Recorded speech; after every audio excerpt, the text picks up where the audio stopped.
Welcome back to Historical Horses. Now, you would have already seen from the thumbnail what this week's video is all about. And it was one of those things that I was researching something else and a little snippet came up about the Notting Hill racecourse and the Hippodrome that used to be there. Something I'd never heard about before. I mean, I imagine many people haven't heard about before. And I just love starting to research it and finding out more and more on the story behind it. So that is what this week's video is all about. Sadly, because we are going back quite a way in history, there aren't many pictures or images that I can use in this video, so I'm afraid the same few are going to be used over and over again. Let's get started. John White was an entrepreneur and he had some grand plans for a stunning, extravagant racecourse close to the centre of London. He wanted it to rival places like Epsom and Ascot. He leased 140 acres from James Weller Ladbroke in the 1830s.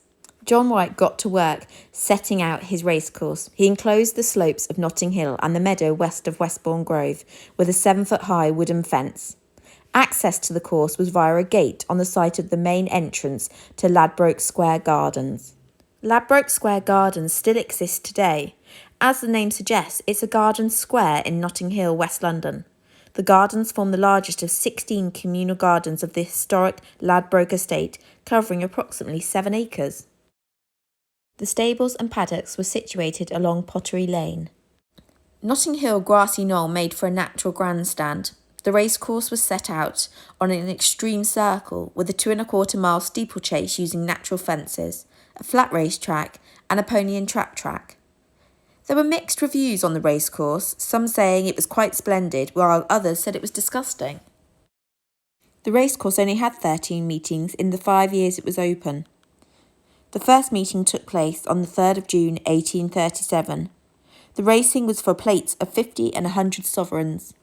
The course was a spectacle, with incredible refreshments such as iced champagne and marquees covering the hill. Sadly, the racecourse was plagued with conflict. At the first meeting, there was a crowd invasion through a hole in the fence. Locals had cut it where it blocked the path to Notting Hill Barns. This meant a few thousand unpaying guests entered. This ancient public way had been used instead of the people going down Pottery Lane, which had been also known as Cutthroat Lane. This was the main route into one of London's worst slums, known as the Potteries and Piggeries. John White blocked the hole back up again, but this made the situation with the locals worse. Though meetings continued, the dispute over the path continued for the next couple of years until finally John White gave in and the path was re-established. With the path being reinstated, the racecourse was extended northwards, being renamed Victoria Park Hippodrome, Bayswater. Sadly for John White, even with the footpath dispute over, he hit another hurdle, with clay soil causing the racetrack to become deep and waterlogged, rendering it unusable for most of the year.